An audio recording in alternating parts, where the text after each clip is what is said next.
Dave Palumbo with RxMuscle.com. I am here with Chris, the technician Aceto, and we're about to do the final wrap-up here of the New York Pro Bodybuilding Championships here at Tribeca Performing Arts Center in downtown Manhattan. Chris, we have a new champion here, Ramy Elsbaye, almost 300 pounds, dominates this competition, beats what some people in the crowd thought was an unbeatable Victor Martinez, and establishes himself as one of the guys to beat come the Olympia time in September. Talk to me about the significance of this win. It's I don't think we've had anything this big in years in bodybuilding. This guy's an unknown entity. A lot of people crumble under the pressure. This guy's got an enormous amount of hype coming into the show. Most guys would probably crumble. He not only brought it, but he really exceeded expectations. My expectations. I expected him to crumble.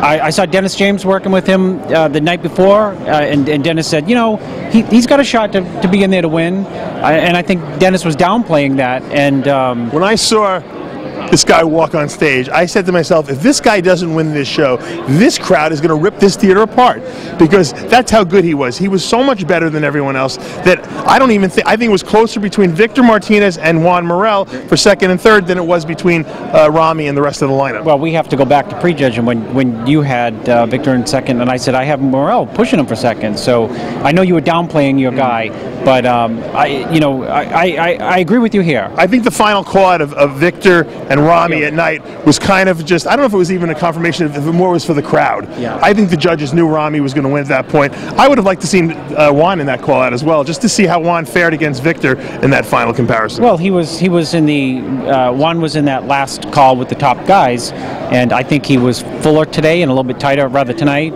And I think the argument could be made that he was, second place, as high as second. Victor Martinez, noticeably disappointment, walking around, moping around backstage, almost on the verge of tears. You can see it.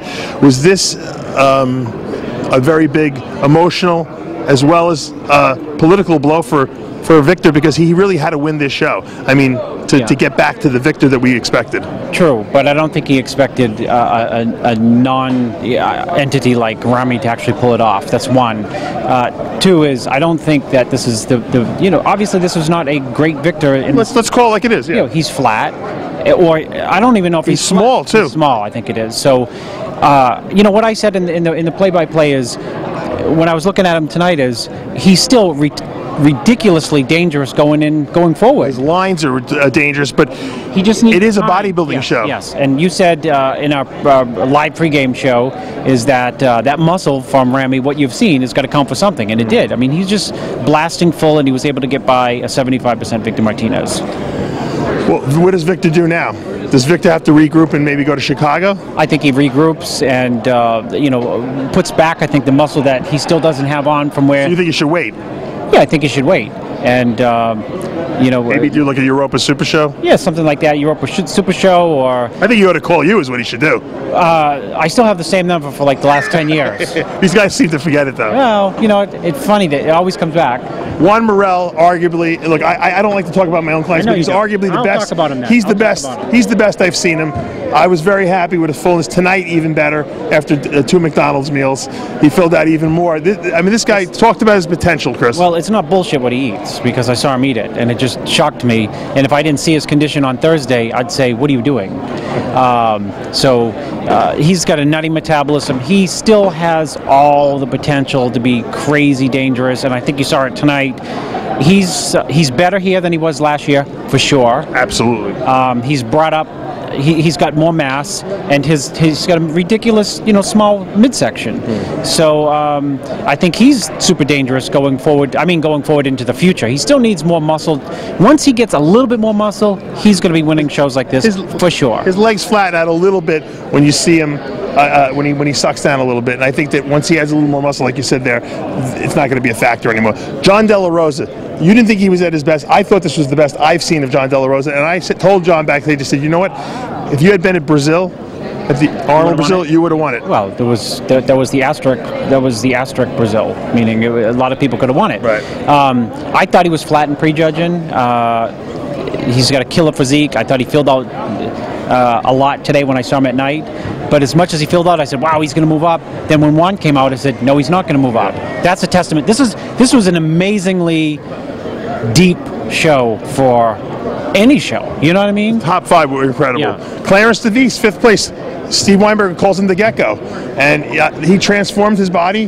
He really looked amazing here when you think about the fact that he was dropping down to 212 last year, and he was looking smooth. Here he's definitely got to be about 220, and he looks really big and ripped. When we off the record, I don't think we had it on video. Yeah. I was making fun of him when I saw he's not in the 212s, and I said he's going to be fat as hell. Yeah. This is by far his best. If he comes in to these Europa shows like this, he's absolutely lights out. Yeah, lights out. He's going to be top 3 in any show. Yeah, he might qualify for the Olympia. At some points during the night show here, you could make an argument for him moving up. Yeah. Let's talk about the 212 class. Your client, Jose Raymond, we call him what, the FedEx man? He's Jose FedEx Raymond because we overnighted him down from Malden, Mass, down to almost your house. I was telling some guys backstage, they didn't believe me. I said, this guy was at the gym yesterday training. He didn't know he was going to do the show. At 4 o'clock, he was doing cardio. We had just done the 212 preview show. We didn't include him in it. And then we got a text. And you had to make the executive decision should we go? He wasn't in the show for sure. Right. And we were going to say, should we go back and redo the predictions for the 212? We did. We did a breaking news live. And I picked him to win. We did. Did I pick him to win? And I'm crazy biased. Yeah. You're not biased against. Well, look, I thought Kevin English was going to be in the show. Kevin English drops out. I mean, I don't even know what happened to this guy. Talk about he's another Cedric because I hadn't seen him or heard from him for the last 8 weeks. He obviously wasn't in shape, and maybe something happened medically. I don't know what went on, but this guy was not in the show, and it was probably a good decision that he didn't show up because Jose looked amazing. Yeah, once he wasn't in the show, it opened up the door for a one-on-one showdown with Jose and Sammy, and I knew for sure that Jose was capable of beating him if it was just those two, because you have just 2 contrast total physiques, and it would be one guy's version of his best versus Jose's, and I was confident that Jose would have the freak factor to get by him. I think Jose won it tonight. They came out one-on-one, posed down. Twice they came out tonight. Jose was harder tonight, fuller. He had no skin roll on his back like he did this morning. Sammy was arguably the same. Yeah. And I think Sammy was very upset that he didn't win. But, hey, that's the way the cookie crumbles, right? Sammy had been talking a big game coming into the show, and he delivered on that big game, but I don't think he expected to see a Jose Raymond show up. And he was probably stunned, and that he showed up at the last minute, and he's probably even more stunned that, the package that he brought. Let's give a congrats out to Mark Dugdale, who sneaks into that 3rd spot. He really did look good. I thought I've seen better Mark Dugdales. I thought Aaron Clark was going to finish in that 3rd spot. I know he's got to be disappointed. Dugdale's a little bigger. What do you think that made the judges go with Dugdale over Clark? I had Clark in prejudging, but Dugdale, when he came out at night show, I was sitting with Guy Sistanino, and Guy said, geez, he might move up. I don't know if Guy said he's a lot harder, or maybe his color's better, or maybe a combination of them both. And I just figured, yeah, he looks better, but I wasn't really conscious because I was thinking of the battle between 1 and 2. But I wasn't surprised when they gave him 3rd place, because this is a really good version of Dugdale, but it's not his all-time best. Mark Dugdale at his all-time best when he was winning the USA, when he was 2nd at the Ironman to Tony Freeman, or somewhere in that mix. He's super dangerous, and he's a great bodybuilder. Actually, Aaron Clark reminds me of Mark Dugdale a little bit. They have a very similar figure. Yeah. Dugdale might be a little more polished than him, but Clark will definitely be a future champion. I marked the words on that. Let's talk about women's physique, which was exciting. It's exciting again. It's like back to the old women's bodybuilding. Yeah, everyone loved it. Big lineup. Juliana Malacarni upsets Karina Nascimento. I got to be honest, after the prejudging, I was kind of edging towards Karina Nascimento a little bit. I thought Juliana looked better tonight. I really could have flipped the coin on it, because I think they both have such different, drastically different shapes that it really probably was a close decision. What do you think edged it out for Juliana? I think the cap on her delts and tries gives her a more of an illusionary V taper, and she's got more thigh sweep. Yeah. I've been saying since women's physique came out, once you see somebody who's, wow, that's women's physique, that will be the template for Miss Olympia in that division, and I think Juliana's got that. I think she needs to work on her presentation a little bit. I told her when I interviewed her in the after she won the overall, I said, look, you know, they have an expression in horse racing: you won by a nose, well, you won by a butt. So I made her turn around. It really is. I think the glutes were the clincher for her. She's got them in spades, and I think that, you know, she's got to be considered the favorite for the Ms. I guess it would be Women's Physique Miss Olympia, come September. Is she the prototype that this sport really wants to promote? I think so, and I think this was a big night for women's physique because the crowd at prejudging loved it. Was sold out, and the crowd loved it. It's hard to get the crowd into women's bodybuilding. It's hard to get them really into the bikini, although they love it. Right. But they were very vocal. Well, it's a New York crowd, but they were very vocal for their favorites in the prejudging, and they were really involved, much like a men's bodybuilding show. And I think it was a great night, great prejudging, and great night for women's physique, simply because it really drew the crowd in. Karina Nascimento, when she walked off stage after she was awarded second, she was very upset. She was tearied up, and I had to actually go over to her and calm her down a little bit because, and I had told her, I said, look, you know, I don't think anyone would have had a problem with you winning the show. Wouldn't. You looked your best. You really have nothing to be, you know, upset about here. And, you know, she calmed down after a while. It's just an emotional thing because you're on such a high. You really want to get that champion. You can taste it. You can feel it. And there's always going to be someone who's disappointed. But I really have no comments to make. I don't know what she needs to improve. I think she just needs to do what she did this time and do it again. I agree. You know, a lot of times when you get second place, you throw out the baby with the bathwater, and you look for a giant new formula, and the formula for her is don't change a thing. Maybe a little more size. Yeah, I mean, a little more a little bit more delts and a little bit more triceps, maybe, and maybe a little bit more sweep to thighs. She's got the best stage presence. Yes, she does. She knows how to. When you watch her pose on stage, it's like a ballet of you know, you want it. You're almost like rolling with her. You know, as she's moving. She knows that too. She draws works you in. it. Yeah. She was actually winking at Tyler, JM's son, in the elevator. She knows how to really, you know, get everyone emotionally Never involved. give me that wink. No, she didn't. No, she never. She's been in the studio a lot. You're not making eye contact with her. Well, maybe that's a good thing. You're looking at the ground because you're married. Yeah, that's right. Let's talk about Toni West, who won the NPC Nationals this past year.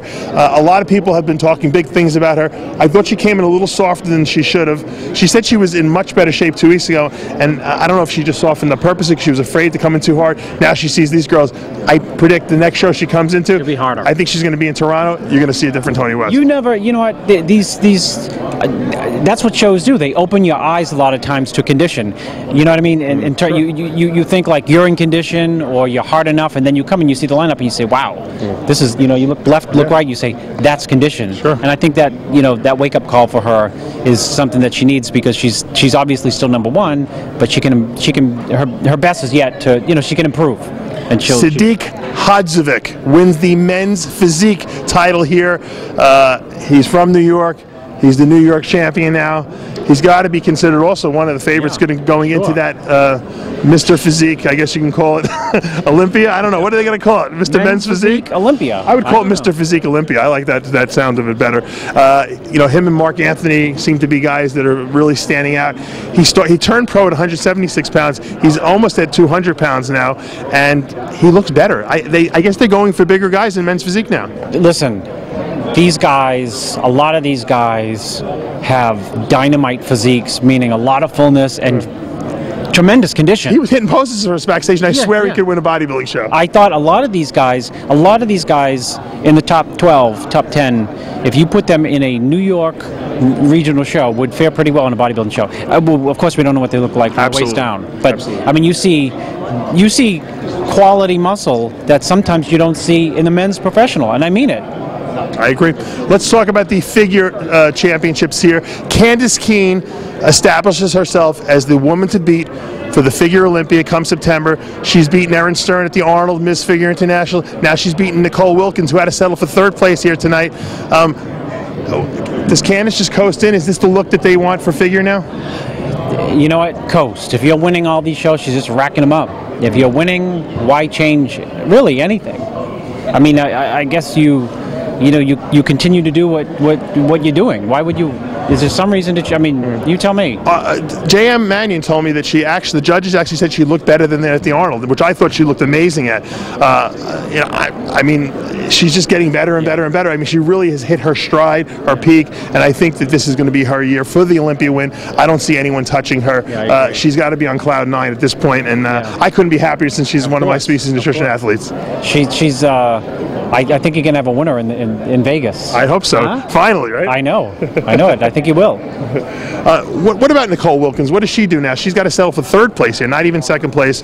It's got to be a huge disappointment for her. She has the structure, but she's going up against, I think, you know, girls who beat her who are just leaner. That's simple. You know, it's just like a leanness issue.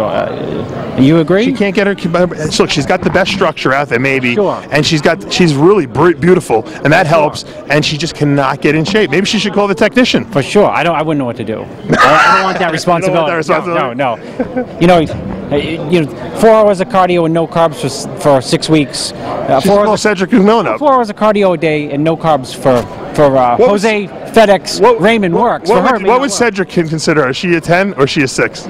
She's a 10. She don't shop at Walmart. No, she don't shop at Walmart. No, she's a like Saks Fifth Ave girl. I got you. Yeah. Let's talk about Yashira Robles, who wins the Bikini title here today, and she's from New York too. And it's always nice to win it. It was New York cleaned up here today. She's also the wife of Marco Rivera. She's super happy. I think she won Pittsburgh a few weeks ago. She came back here even better. Wins here. She's got to be one of the favorites going into the Bikini Olympia. She's unbelievable. And what do you like about her? Marco Rivera improved a lot. He did. Way too. He looked great. Chris likes to talk about the bodybuilders. No, because they're dieting and training in the same household. I know you don't watch Bikini that much, but you saw her on stage. What if you're just a man on the street? What do you say is appealing about her? Natural-looking body.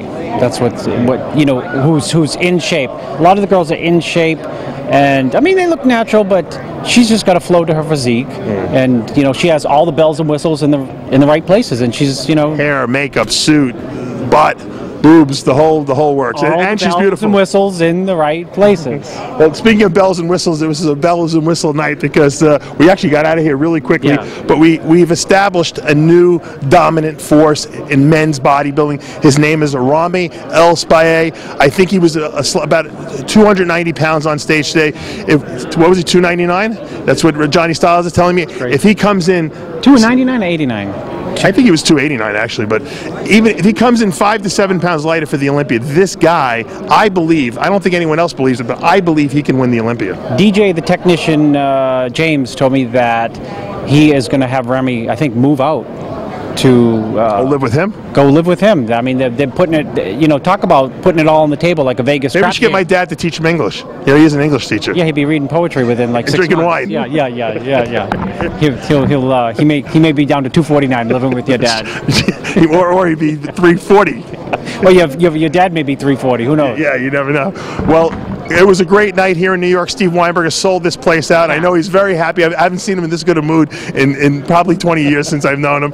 Congratulations to you, Steve, and congratulations to all the winners here tonight. For now, I'm Dave Palumbo with Chris the Technician Aceto for RxMuscle.com.